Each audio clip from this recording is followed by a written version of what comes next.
నీ భార్య పెట్టిందా, నీ బిడ్డలు పెట్టారా, లేదంటే నీ బంధువులు నీ స్నేహితులు పెట్టారా, నీ అన్నదమ్ములు నీ అక్క చెల్లెలు పెట్టారా? ఈ లోకంలో ఎవరు నీ కోసం ప్రాణం పెట్టలేదు సరా, పాపము నుంచి విడిపించలేదు, రక్షించలేదు.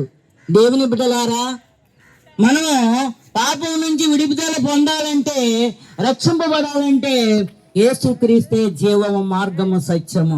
ఆయన దగ్గరికి వస్తే నిన్ను పాపము నుంచి విడుదల చేస్తాడు. అదే కాదు, మోక్ష రాజ్యానికి ఆయన నడిపిస్తాడు. ఈ లోకంలో నువ్వెంతనే ఆశించినా నమ్మినా ఈ లోకాన్ని విడిచిపెట్టే రోజు ఉంది. నాకేమండి, నాకు మంచి భార్య ఉంది, నా భర్త ఉన్నాడు, నాకు అందమైన బిడ్డలు ఉన్నాడు, ఆస్తుంది, ఇల్లు ఉన్నదని ప్రతి మనిషి కూడా ఆశిస్తుంటారు. కానీ ఒకరోజు భార్యకు ముందు భర్త, భర్తకు ముందు భార్య, బిడ్డలకు ముందు తల్లిదండ్రులు విడిచిపెట్టేస్తారు. ఈ లోకాన్ని విడిచిపెడతారు. విడిచిపెట్టి ఎక్కడికి వెళ్తాం? అసలు మనం ఎక్కడికి వెళ్తాం? రెండు మార్గాలు ఉన్నాయి. మోక్ష రాజ్యానికి నువ్వు వెళ్ళేందుకు సిద్ధము కలిగి ఉంటే యేసుక్రీస్తు దగ్గరికి రా, లేదంటే భయంకరమైన అగ్నిగుండంలో నువ్వు తోయబడతావు. నిన్ను అక్కడ నీ భర్త రక్షించడు, నీ భార్య రక్షించరు, నీ బిడ్డలు రక్షించరు, నీ బంధుమిత్రులు రక్షించరు, నీ అన్నదమ్ములు, నీ అక్క చెల్లెళ్ళు, నీ ఆస్తి, నీ ఇల్లు, నీ బంధువులు, నీకెవరు కూడా నిన్ను అక్కడి నుంచి విడిపించి రక్షించలేరు. ఈ రోజే తీర్మానం చేసుకో దేవుని బిడ్డలారా. నాకు వయసు ఉన్నదండి, నేను చాలా బలంగా ఉన్నానండి, 100 సంవత్సరాలు బ్రతికేస్తాను అన్నందుకు గ్యారెంటీ ఏమీ లేదు. గ్యారెంటీ ఉందా?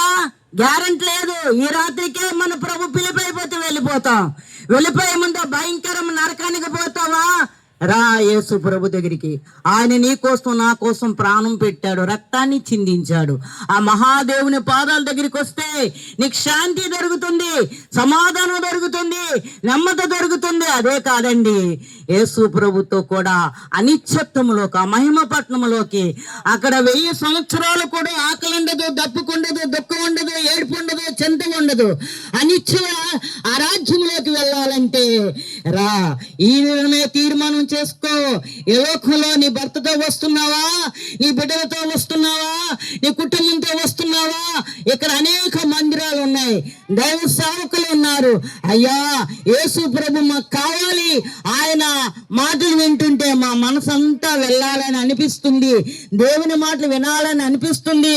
మోక్ష రాజ్యానికి దారి ఆయనేనంట కదా, మరి మేము రావాలనుకుంటున్నాం అన్నప్పుడు పాస్టర్ గారి దగ్గరికి వెళ్ళి ఆయన సంప్రదించండి. ఆయన మాటలు వేరే అనండి.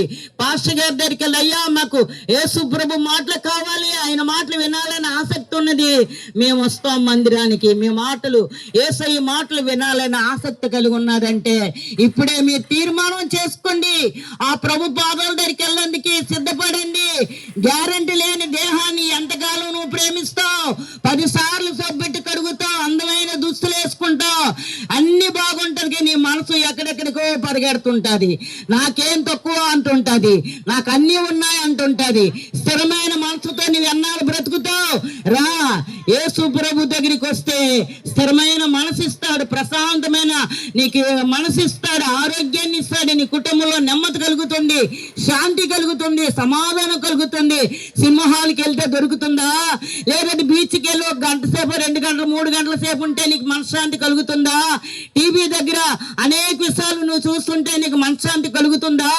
లేదు, నీకు శాంతి ఉండదు. ఆచరణమే నీకు మనశ్శాంతి. మళ్ళీ మామూలు స్థితిలోనే ఉంటావు. నీ బ్రతుకు మారదు, నీ ఆలోచనలు మారవు, నీ స్థితి మారదు. పైకి నువ్వు చాలా బాగుంటావు, లోనంతా కూడా దేవునికి ఇష్టమైన క్రియలు చేస్తుంటావు, నీ ఆలోచనలన్నీ దేవునికి ఇష్టం లేనట్టుగా జీవిస్తుంటావు. అలాంటివి ఉంటే మోక్ష రాజ్యానికి వెళ్ళేందుకు దారి లేదు. రా, యేసు ప్రభు దగ్గర వచ్చావంటే ఆయన నీకు శాంతి, సమాధానం, నెమ్మది ఇస్తాడు. మహాదేవుడు, గొప్ప దేవుడు. ఆకాశం, భూమి సమస్తం ఆయనకి సాగిలి పడుతుంది, నమస్కరిస్తుంది. దేవుని బిడ్డలారా, ఇల్లు ఇల్లు అనుకొని ఎంతకాలం జీవిస్తావు? రా దేవుని దగ్గరికి. యేసు ప్రభు దగ్గర నీకు శాంతి, సమాధానం దొరుకుతుంది. మోక్ష మార్గానికి ఆయనే దారి. రండి, విశ్వాసంతో, బ్రతుతో ప్రభుని వేడుకోండి. ఆయన మిమ్మల్ని, మీ కుటుంబాన్ని దేవుడు దీవించి ఆశీర్వదించును గాక.